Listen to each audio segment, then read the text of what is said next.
Hello guys, Connie Rosario here. Today, Monday, 9th of March. What is the latest update here in UAE? So look at the weather now. Ang kulimlim ngayon ng panahon guys. See, it's only 5 o'clock in the afternoon pero medyo madilim na guys, right? So the weather is so nice. So today, meron pa rin namang mga na-intercept na mga missiles and drones dito sa UAE. Pero mangilan-ngilan na lang ngayong araw na to yung narinig ko na mga interceptions. So may mga nagugulat pa rin ba sa mga message alerts na nare-receive natin sa mga mobile natin?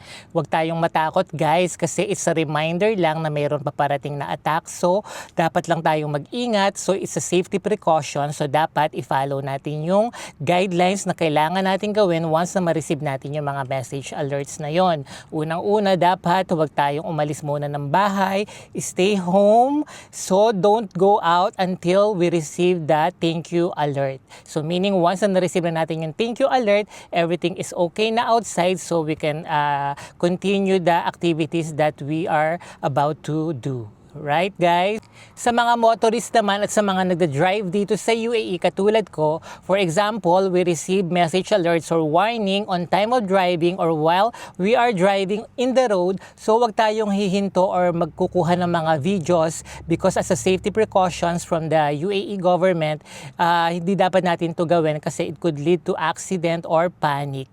So dapat tuloy-tuloy lang tayo guys until we reached our destination.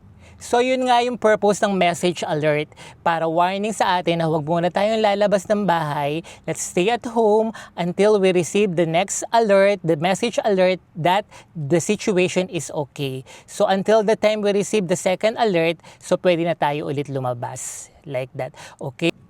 At kapag ka nakarinig tayo ng pagsabog, huwag tayong matakot or magpanik kasi it's a sign na successful ang interception. So mas okay yun, di ba guys? Okay guys, stay alert, be safe, God bless us all, bye everyone!